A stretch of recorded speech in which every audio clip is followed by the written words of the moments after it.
How's it going, guys? Good.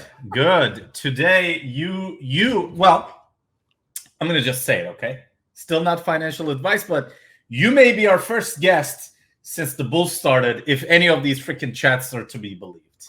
All right? So welcome Jonathan to the show. Says this seems like a bit. Yeah, you caught us. That was a bit that we had prepared in advance. You got us. We're jokesters. You guys know us. We're crazy, man. Yeah. So anyway, Garrison, welcome in, dude. It's great to see you again. Dude, it's great. It's great to be back. This is my favorite pod. Hell yeah! Is this your fifth appearance? I think. I think this is the third. This might be the third. No way. We definitely had you more than 3 times before. No. Well, you've been part of the play sessions, all that. No, is that not true, Jimmy? Oh, that's true. That's true. This might be the fourth. Yeah. This might be the fourth. Yeah, we had you for at least one play session, I believe. Production, can you verify that off camera and let us know in the chat? Let's go through the numbers on this. All 80 episodes, and please count. Please give us a real histogram of Garrison Yang on the show. Thank you. Minutes per episode, number of questions answered. We need all that. Yeah. That's all key stuff, man. Now this is always great because obviously this is the marketing side of Dexalot, and Garrison is a marketing guy with sort of a non-traditional background like me, which is why I always love talking to you, man. You know what I mean? You get to come on the show, and I don't know if you saw our episode with Jonathan, but we always like to talk about where people come from. You know what I mean? And this is your fourth appearance, but I wanted to do kind of a little reintro and your entry point into crypto and what brought you to Avalanche. You know what I'm saying? Can you give us a little bit of background before we dive into the nuts and bolts here? Yeah, man. Yeah, I was in crypto back with my 1.6 team way back in the day, right? Like we were playing ESEA. There was that whole botnet situation. One of the guys that played with me had a bunch of Bitcoin and then bought random shit with it when we all thought it was worthless. And I joined Avalanche because I was working and kind of building games on Avalanche. And our now good friend Ed Chang was the one who was saying, "Hey, you should come work on this side of the table." And so here we are, one full year later. I think I actually think tomorrow is my 1 year at Avalabs officially. I think we made it one time around the sun. Yeah, that's awesome. We go. Wow. So 1 year. Wow, actually, you've been in crypto longer, but obviously 1 year. Think about, I always do this in my head. October 24, 2023, October 24, 2022, right around FTX blow up. so how does it feel? Exactly right. I think I joined a couple days after. That's correct. That's exactly right. I mean, SBF I do remember these kinds of dates pretty strongly. Not gonna lie. Everybody probably still feels the pain. So SBF was practicing how to be a real human boy in the mirror at that time. Probably, you know what I mean. He was practicing faces. So that's right. He was practicing pretending to own a Toyota Corolla just for the. But what a year, am I right? This has been a very packed year. I mean, it's in terms of market events, in terms of build, in terms of evolving companies, and in terms of I think most importantly, in terms of building. First of all, obviously the community is burning with this question: when is AVAX going to be $300? As the first stop, right? You're from Avalabs, so we got to ask you this question. Let me check my crystal ball really quickly. My quant tells me that soon. It's all about the quants, buddy. It's all about the quants. We were joking all about the quants. That's right. But jokes aside, Avalabs delivered an insane amount of features. Literally, subnets have come last year, Hyper SDK came last year. Do you mind just giving the high level items just so people hear it all at once? Because what ends up happening is you get one announcement, it's super cool, but it's very difficult in our seats to look back and see all the things that happened in 1 year. Do you mind just giving us a quick? Yeah, your timing could not be better because there's actually something coming literally in a week that kind of is hopefully going to blow a lot of people's minds. But the last 12 months, right? There were subnets, then elastic subnets, and then Avalanche Warp Messaging, right? Then Hyper SDK, then Teleporter, and then now more recently, a project that is maybe a little bit less on people's radars is Avalanche Rust and Firewood. And so I think you're right. A lot of times it's super hard to piece these things together, but the vision is there, right? And this whole idea is to make Avalanche the biggest, most valuable network out there, and the Avalanche infrastructure to power all these businesses that are going to exist today and in the future. Absolutely. I mean, like, just the sheer delivery of working and successful technology, I think, like, if you ignore everything else, blows everybody else out of the water, right? Like, you know, the coolest thing I like about Avalanche is that with subnets, with Hyper SDK, with custom VMs, with all these other optimizations, it's available to every project that's being built on it, right? It's not necessarily, you know, obviously we have a lot of hype around games. Almost every big game out there is choosing Avalanche. There's obviously a reason for that, but it's also very nicely applicable to DeFi projects. For any other vertical can still build their own custom solution, right?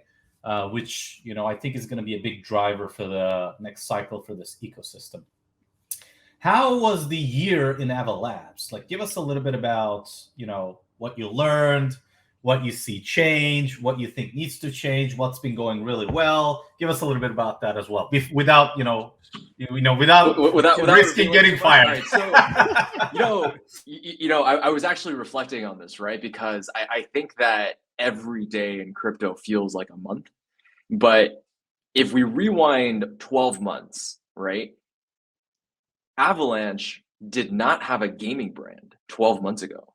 Like gaming was not a thing here. It wasn't even a thing. Like Ed was working on all the stuff in the background, right? And his team was grinding, but like, you know, the gaming on AVAX didn't exist. Yep. The big gaming activations didn't exist. Yep. A lot of these tier one partners like did not exist. And so an entire vertical was built, and arguably, I mean, maybe I'm biased, but I honestly think we're winning, right? Was built and won in a year.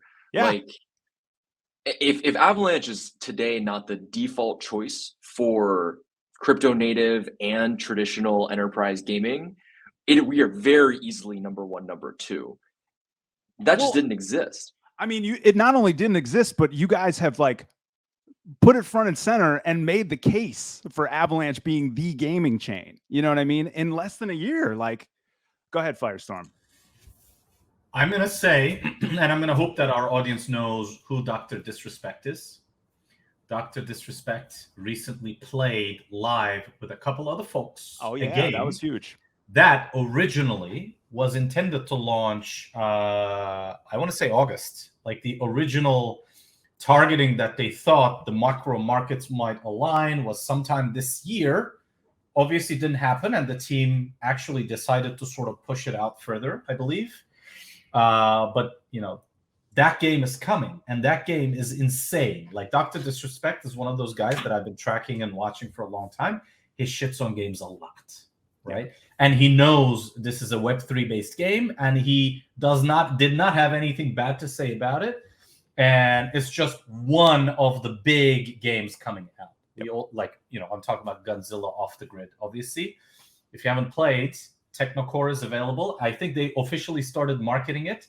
Technocore is a game that you can just install from Google Play Store. Yeah, sure. It's on your phone. Yeah, it's on your phone. And they give you tokens. They give you hex boxes, which you decode. And all of the stuff you earn there is actually going to be playable, right?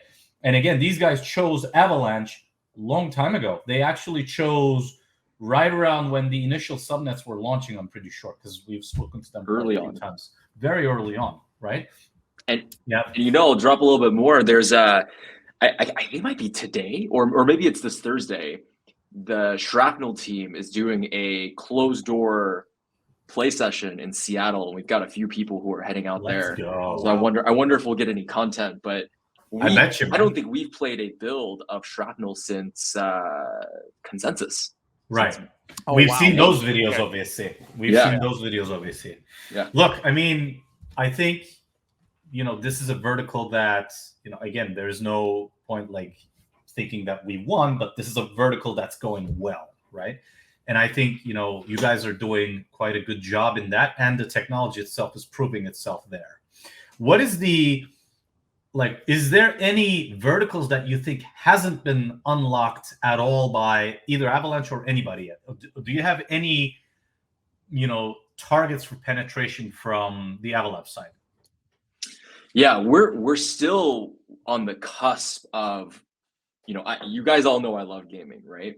But if we put gaming aside, there's another category of enterprise that I truly love, and it is my background, which is consumer apps. Like the things that exist on our phone that we interact with, the web apps, the mobile apps, the things that we use every day, right? Like Venmo, like Ticketmaster, like Airbnb. There's an entire category of consumer apps that touch billions and billions of people that have insane depth and frequency of use. We have not, and no one has truly built that yet. And we're seeing the green shoots, we just came back from Korea. SK did this like NFT loyalty thing, which I think in the US and globally, right? Like we don't have Asian style loyalty programs. And so for us, we're like, we don't get it. Yeah. But now they've got literally ticketing on chain, like Korea's version of, I guess if you could combine Ticketmaster with like the biggest record labels out there, I mean, they've got that. And again, we're sort of like, it doesn't really help us because we're in the US, we don't go to events out there. But it's a demonstration that like, hey, this is possible, right? Like you can stick a Ticketmaster sized business on chain and it works. Like it has value. One big thing that you just sort of touched upon, right? Why is these types of applications taking off a lot more in Asia? Like, why do you think Asian businesses are a lot more receptive to this new tech versus the US? Because we said it, we're in the US, we don't care as much, blah, blah. Why do you think that is? Like, what causes that? I think there's a few things, right? So I think that regulatory and the nature of businesses here make things slower. I'm gonna be honest, the US has some of the biggest and best tech companies in the world. We've got more to lose, right? Like they're already number one. You've got a lot of companies in Asia and emerging markets that are trying to reinvent themselves, and their governments are just quite frankly a little bit more progressive when it comes to crypto because they're looking for that edge, right? They're looking for their way to catapult themselves into a leadership and innovator's position. So you've got a lot of that hunger. But there's something that culturally I think is also important. On the business side, you've got conglomerates. Like in Korea, you've got vertically integrated businesses. They can deploy these experiences on chain individually without needing to get consensus from partners. Here, you've got music label, record labels. You've got the distribution point, which is like a Ticketmaster. You've got the arenas, the venues. Like they've all got to talk together. The legal team's got to get. It's super slow, right? And coordination out is there. very You've slow. got. Yeah, out there you've got super apps. They own the whole entire tech stack. They own the consumer experience. They own distribution. So when they want to deploy, it happens super fast. I mean, look at SK. They went from an e-commerce loyalty app, an NFT program, to launching a ticketing platform, to immediately turning around and launching a gaming esports loyalty and a fan experience. Like all in, it's been June, so all in 4 months, right? But they can do that because they own all these different businesses. So there's that. And then you also have this like consumer gamification. Like here, we're like, we want to buy our shit on Amazon, we want it delivered to us, and then we would never want to deal with it again. There, they like making commerce and media a part of their everyday lives. And so gamification of everything is part of it. And a lot of what crypto is gamification, right? Like you learn point systems, you learn asset values, you Dexalot, incentive programs, all that stuff. There's incentive programs. Like we find it exhausting sometimes, I think. Sure. Yeah. A lot of other cultures find it a really core part of what they do. Wow. That's right. Because, like think about, actually, this is so true, right? My brother is the kind of guy that loves gamified stuff. And, his favorite part of the world to visit is always like the East versus the West. He says like the US is boring. You go to Japan, they have a hotel where only androids serve you, right? And then there's like this gamification element. The rooms are designed in such that, it's just fun all the time. And I think you're right in terms of vibes, the culture, and what we see in crypto vibe a little bit better. Therefore, the fit is easier. And the other thing, the other thing I think on our side, on the US side, the changing of the guard hasn't happened from the government perspective, from the ownership of the company's perspective, from the management of the company's perspective. And we just resist change a little because, exactly like you said, we are already pretty big. All the big companies are here, and the system was working up until now. So most people approach it as, why change it if it ain't broke, right? So wait, let me piggyback off that for one quick second. So Garrison, I have a question. How does that change your marketing approach with those like cultural differences? You know what I mean? Like, I'm really interested in that. We have a policy of not taking US centric products and shoving them into regional markets. Like, I refuse to do that. I would hate for someone to do that to me. For sure. And if there's one thing, and I have to shout out John Nahas here, right? If there's one thing that I think we have done exceptionally well that goes under celebrated, is he has hired and built local teams that understand the local culture, that are part of the local community, to build local initiatives and projects. And we go there just to celebrate what they've done and to bring their learnings back here instead of shoving whatever it is we want to do there. And you've got Justin Kim, who's running Korea. You've got Roy Hirata out in Japan. You have Davika, who is now in India. We've got folks in Vietnam. We're looking at Dubai and Saudi. The expansion strategy at Avalabs is not just, in my opinion, the best in crypto, but some of the best that I've seen in just business generally. You typically see a lot of this like HQ expands regionally kind of thing, right? And then it just feels forced.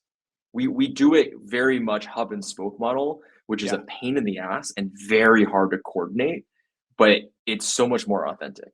Yeah, it's organic. I mean, it's just that you can't beat that kind of engagement. So, but the reality is, like, it's very new as well. Even though it's more difficult, I think once you figure out that perfect mechanism, you mentioned the hub and spoke and all the kinks between, the initiatives being different or the capital distribution being different. Once those are worked out, this is going to work the best, because growth in one area versus the other isn't necessarily going to look the same, but they will both be maximized because the strategies for each will potentially be tailored to that, tailored to that place, right? I love it, man. Tell us a little bit about ACPs. You guys recently launched Avalanche Community Proposals. What is that? How should people go on there? What should they do? And why do you think, why is it important? I mean, I think people should be saying about time, right? Like, I'm gonna be very honest. I think it's about time. There's I won't speak for everyone when I say this, but I think generally in a startup, it is very difficult to coordinate when everyone has a say, right? There's a reason why startups are lean and mean, and you move fast. Avalanche was not the first ecosystem to develop, right? But we've grown incredibly quickly. We've been able to overtake a lot of other ecosystems and win in certain areas of the space because we've been able to move fast. But I think in the medium to long term, the hive mind is smarter than one mind, right? Like, you need to grow through community contribution. You need to make things open source. You need to foster discussion, because that last bit, right? Not even the last bit, the majority of growth, it's impossible for a small group of people to understand what all the obstacles are. And as subnets, the infrastructure, the network grows in breadth, and we have all these use cases across all these regions, allowing the community to propose changes and to discuss changes and have a forum instead of having these discussions happen in Telegram groups and in random calls, right? To have a forum where everyone can go and reference what people are thinking. I'd say it's about time. This is a huge step forward. It's very positive. I'm already seeing there's like 10, 11 discussions out there that are really, really great. There's actually going to be something coming shortly that's going to be proposed from our team that's super exciting as well. Alpha? What kind of alpha? Come on, can you give us anything? Well, I won't tell you anything specific, but I will say it's something the community's been asking for a long time, and it should make sense to a lot of people. But ACP is really just a formal place for people to have discussions and to propose changes, and it's something that I think at this stage of Avalanche's growth is super important. We're paying a lot of attention to it. Absolutely. I mean, I was super excited, and again, in one of the chat rooms, I kind of wanted to discern, like, if you go on Twitter, you're going to see some people writing threads. Some of the threads are going to be about A, B, and C needs to change in such and such so that, this makes more sense. And then there's some people who are going to be like, A, B, C sucks, fix it, right? And then there's just going to be some folks who repost. So I asked the question, what kind of feedback goes into these portals? And just to clarify for the folks, and please correct me if I'm wrong, right? ACP is for more technical proposals akin to Ethereum EIPs, right? If you think something relating to parts of the Avalanche platform, whether it is a standard or whether it is some logic or some capability is not working well because you're a developer, you dealt with it, you couldn't work with it well, it had some issues, and you want to propose it, ACP is the forum. You're going to get nice feedback. I expect particularly the development team to actually be looking at this. Probably you'll get some attention from Pod. And then for any other non-directly technical, maybe I think ACPs ideally want PRs, right? Like actual requests of code change that people can review, provide feedback on, whatnot. And then if you want to have more verbal conversations on ideas, I think that's where the forum is. And the forum has been around a while, and it's mostly been used as, why isn't ABC like this? The community actually had asked for a few things. So that's I'll say this. I think that community is more than developers, right? Community is users and supporters, and while yes, the ACP is, because of its nature and where it's housed, is really for PRs and geared towards technical discussion. It's still an open forum, right? It's not this is not like an Avalabs thing. This is an Avalanche ecosystem community thing. And so if people want to take the time to create a formal discussion topic on something that is not technical, I'll read it. BD team reads it. The rest of the community is going to read it. I think the forum and Twitter and some of these other places, like, they're a good place for people to give less structured feedback. They're a good place for people to, I'm going to be honest, vent and complain. Like, we all got to do that sometimes. But the reason why I think the ACP is important is if you care enough about something and you're going to go through the time and the trouble to format it and to articulate yourself in a way that presents your idea to the community for discussion, then that's a really great place to do it, whether it's technical or not. And here is one more thing, right? If you're passionate about this stuff, you are still freaking early, right? If you learn this tech, if you find a problem, or if you find a meaningful improvement, I'm telling you, Avalabs is the one team that is constantly shipping stuff, constantly trying to improve stuff. Like, if you find something there, you're definitely gonna get feedback. You're definitely gonna get support, right? That's why I was talking to someone the other day. I won't name names, but it's a firm out in California, part of a really well-known VC, and the conversation was along the lines of why Avalanche feels like it hasn't captured this like product market fit right now in crypto. And I looked at him, I was like, you think this is it? You think like the current crypto market is what everyone we're done? Fits happened. Fighting. Yeah, it's like let's just pack it up then, right? Like this is not the current implementation of crypto in our world. The current sentiment and adoption of crypto in our world is like not even close to the vision of what we are trying to build both at Avalabs and as an Avalanche community, like we're putting in this time because we want significantly more. The community wants more. The world needs more from blockchain than what we have right now, right? And I think sometimes that is lost because it can feel like things are getting built for 12 months from now, right? Like some of the stuff that Pog works on, I'm like, this does nothing for us today. But that's the whole point, right? Is like the vision has a timeline that is significantly longer than the timeline that most people operate on, and certainly the timeline that Twitter operates on. And so, right, everyone's time frame is a little bit different here. Yeah, that's right. And remember, Avalanche is an infrastructure company or infrastructure blockchain, right? It's the base layer for everything else to be built on top of. And base layer has to build the Lego pieces first. Then people have to pick up the Lego pieces, and they're going to look at Lego. They're going to look at whatever alternatives out there, and they're going to choose one. And that's why all these things are shipping now. And the other thing I'm going to say, and I think there is a small parallel here with Dexalot, right? We've turned on our subnet. We've turned on our incentivization program. We've turned on what we now call Simple Swap, which is basically providing the subnet liquidity, which is significantly better to the C-chain. Huge, by the way. Right? Huge. One of our partners was, again, showing me we launched SRVox today and wrapped Ethereum. Last two pairs for the near term. Obviously, there's going to be a lot as well. But if you look at the prices that's coming through this mechanism, it's better. So the innovation is continuing, and all of these things shipped during the bottom of the bear. Right. Again, I don't know if we exited the bear or not, but these are the types of things that you got to do in those weird time frames where people are like looking for that one big candle, so that you're prepared for the next 1,000 candles, right? Exactly. And I think Avalanche and Avalabs has done that quite well.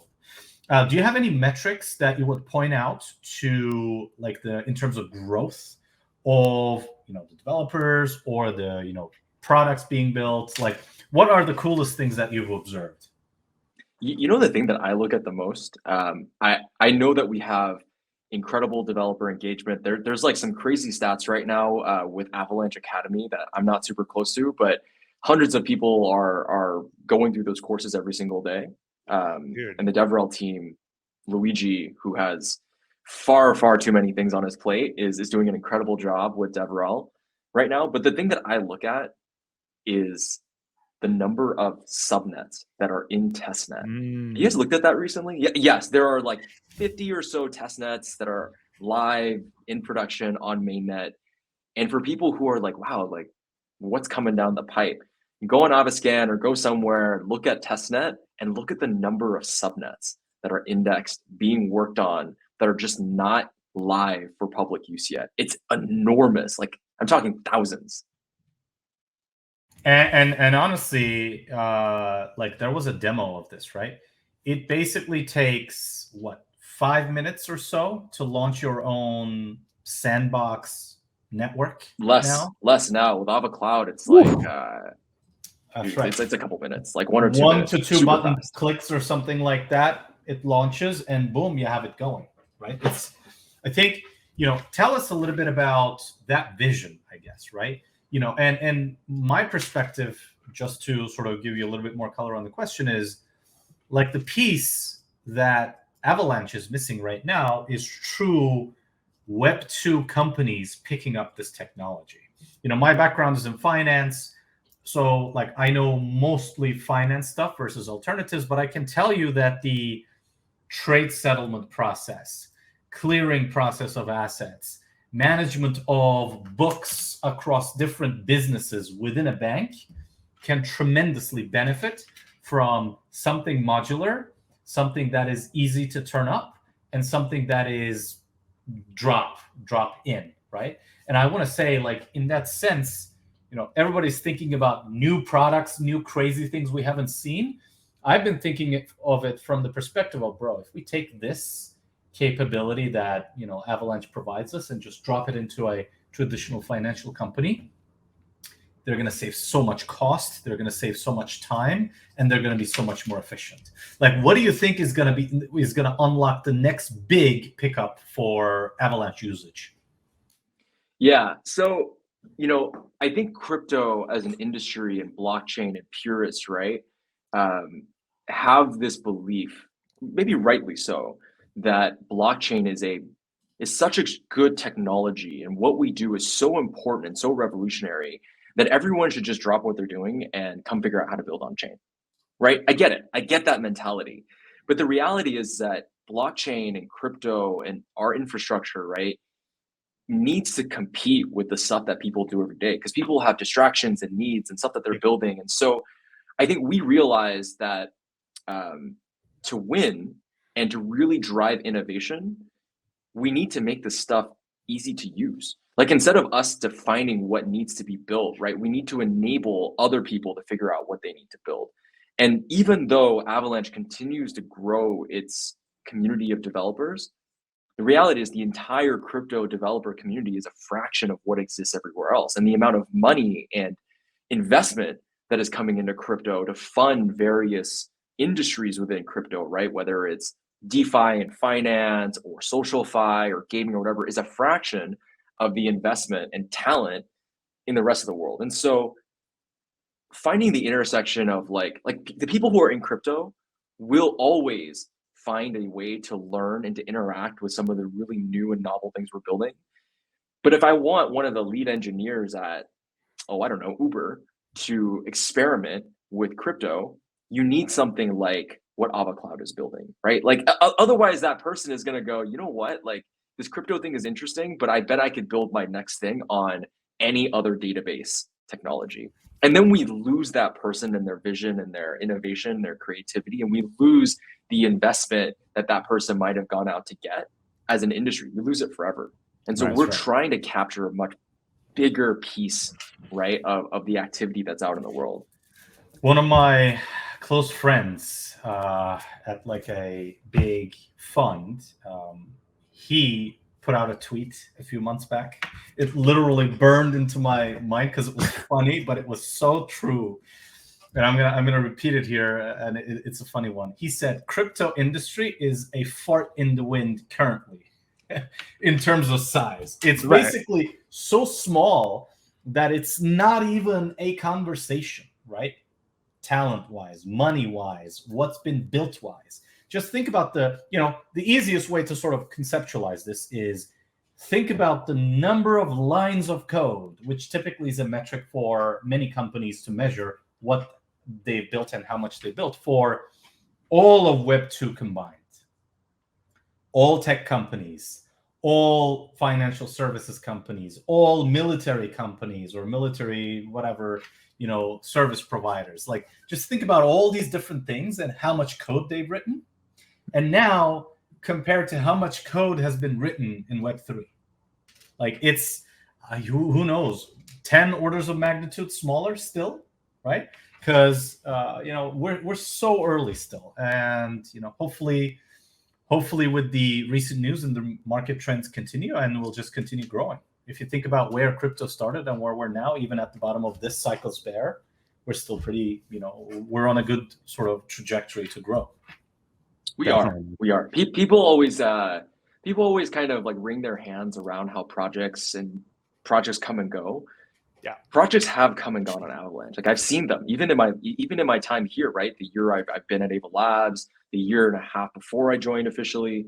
But you know what stays? The teams always stay, and they relaunch projects. And we haven't, like, crypto has not had its .com moment where a lot of the lessons learned stay. The infrastructure that was built stays, right? But everything else catches up, right? Consumer behavior catches up. The businesses that realize that they can use this technology catch up. We're not even there, right? Like, this feels like even 1998.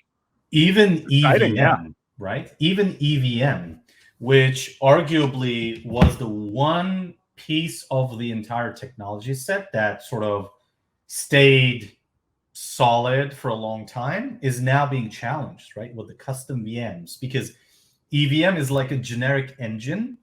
you can't put a generic engine into a truck and haul big loads, and you can't drop in a generic engine into a Ferrari or a Lamborghini and drive it fast. Right now, 100%. now come the era of custom VMs, and now I think things are going to change. By the way, we have a question from one of our top community people. Yes, sir. Perfect. DK, what up? What do you think is the biggest community misconception about Avalanche? You got to roast him for his typo. Come on. This guy, I love this guy, so I figured I should roast him just a little. A little bit. We'll roast him some more next week, CK. I think for me, right, I think the biggest misconception about Avalanche is that, we're here to directly compete with some of the other ecosystems in the space. There's an incredible amount of overlap between what every single, foundational, like call them layer 1, layer 2, whatever, is trying to build. But the reality is, you just mentioned the EVM. The odds that something like the EVM is the end game and is applicable to everything that exists in the world today and is going to come that's just like, how could anyone even say that statement, right? Like, the odds are infinitesimally small. And the odds that any protocol is going to be everything to everyone is also very small. And even though at Avalanche we have an enormous breadth of things that are happening, and we're very fortunate to have builders in sort of every single corner of our space, we have certain focus areas, right? Like, you guys have seen gaming, you guys have seen the work in not just DeFi, not just institutions, but the combination of DeFi rails and institutional capital. Like, that is a very specific thing that we're trying to do at the intersection of both, right? It's not just tokenizing your tokenizing your deed and like calling it a day, right? And having DeFi over here to build the intersection of DeFi and institutional finance in a way that is compliant, in a way that everyone kind of comes to the table and works together. Like, that's a very specific kind of work stream, right? And then this bit about enterprise. Enterprise is a huge buzzy word, right? You see like logo A, logo B all over the place. A lot of what we're chasing is not just big logos, like launching an NFT on chain. Like, we're looking to provide the infrastructure for consumer applications that measure active users in the billions, right? Like, we're looking at the Ubers of the world. We're looking at the Grabs and the Airbnbs and the Ticketmasters and the things that transact like billions of dollars worth of value. Yep. Or today, like, use database technology that crypto could be a really good replacement for, right? Plus add all these other attributes. Those are the types of enterprise deployments that we have our eyes on, among other things, of course, right? But when you think about like where we're focused, I think a lot of times people just kind of carte blanche say like ecosystem A versus ecosystem B, but there's a lot of nuance there, right? Definitely, man. Definitely. Great question, CK. Thank you for that one, man. Chat, remember, we do take questions. Our guests take questions too. So if you got any, drop them in there. Shout out to our guy, Beast Lorian, joining in. And I think CK is going to join us next week. So speaking of community, we're all about our community here. And that's kind of something I wanted to highlight when you were talking about community earlier, Garrison, because in terms of like, how you change marketing from a cultural perspective, like, our community teams, in different regions are just so huge. So I wanted to give them a special shout out while I know you guys are watching. So shout out to all the community managers, man. We appreciate you guys. But yeah, man, I mean, we love having Garrison on the show. Firestorm, is there anything you wanted to touch on? No, I think this was a great conversation. Again, it's important for the community to sort of hear it from the leaders in Avalabs, so that they get the vision, so that, they evaluate their conviction and they understand where this product and this community is going. So we appreciate all the insight, dude, as always. Definitely, man. You said speaking of community. Oh, go ahead. Speaking of community, I gotta plug the work that Dom is doing. The man works with some of the most controversial like corners of our community, right? NFTs is a rough and tumble space. But if you guys have not checked out the work that Hyperspace is doing, if you've not checked out the projects like Dokio and I believe it's Chad Doge and I have to shout out to Wrath and Stupid for Doggerinos, which I'm sporting today. Go support the community projects, right? Doesn't matter if it's NFTs, doesn't matter if it's, you know, something big like the arena or something new and controversial like hyperspace. We're still in, I think we're still in a bear market. I'm not sure these days, but Avalanche is what it is, not only because people sit on the sidelines and like tweet at the builders, but because they actually use the products, right? Something you said a long time ago when you were on the show, man, is something that really stuck with me. And, you know, you were talking about how you wanted Avalanche to be like in the world, basically, like what you saw as success for Avalanche, right? And just to refresh you guys' memory, Garrison was on a while back. And I think what you said, you can correct me if I'm wrong, but I think what you said was that success for Avalanche for you looks like, you know, your grandma making a transaction and her not even knowing that it's supported by Avalanche infrastructure, right? It reminds me a lot of a conversation that I told this to Jonathan too, but back in the day, back when I was a DJ, I went to college in Western New York. There was no hip hop scene to speak of, so I used to get booked at raves a lot. And the drum and bass jungle scene, man, these DJs were just, they would always say, man, they reminded me of a lot of young crypto guys in the space. You know what I mean? Because they'd say things like, this music is the future. In 10 years, every single American will be listening to jungle and drum and bass. It's going to be the biggest thing. You're not even, I mean, it's just going to take the world by storm. You're not even going to see anything like it. It's going to be the biggest genre invasion. And of course, you know, 10 years came and every American wasn't listening to drum and bass in the way that these guys thought, but they were in the sense that it was in every advertisement, man. I mean, you could turn on the TV, you're seeing, you know, a commercial for McDonald's and they're using some kind of like jungle track in the background, right? So it's like, it speaks to the same thing. At the end of the day, this stuff is all going to be the support infrastructure and you're not even going to know it's there, but you're going to be using it, right? So those conversations always bring me back to that, man. And I always think of that. I still believe that, you know, I think that success for infrastructure is to fade in the background for the products and the projects to be front and center. But people then always ask me, well, what about the community, right? Because today the community has identity because we talk about Avalanche and we're proud to rep Avalanche, right? How do you rep something that fades into the background? Right. You know, when Avalanche eventually, right, invariably, super strong conviction, when Avalanche eventually powers the businesses of tomorrow and becomes like core digital infrastructure for the biggest businesses in the world, the community that's here and is along for that journey, they're going to own a piece of that infrastructure. Exactly. Like that is a very wild and incredibly valuable thing to be able to say, right? That you literally own a piece of the digital infrastructure that powers the world. Huge. Like, that's a clip right there. It's a clip right there. Exactly. Oh, that's a clip for sure. Dude, see, this is why I love having Garrison on the show. We can sound a million air horns too. Okay, you know, I got to speaking of music, we went into the music territory. You know, I got to get a request from you before you leave. So what are we going to do today? Today I woke up, I felt the vibes. I'm feeling Pusha T today. Woo! Yeah, you're speaking my life, dude. Pusha is one of my favorites. What era of Pusha? You know what? You say Pusha T. I'm just gonna play multiple Pusha T songs, but what do you want to hear?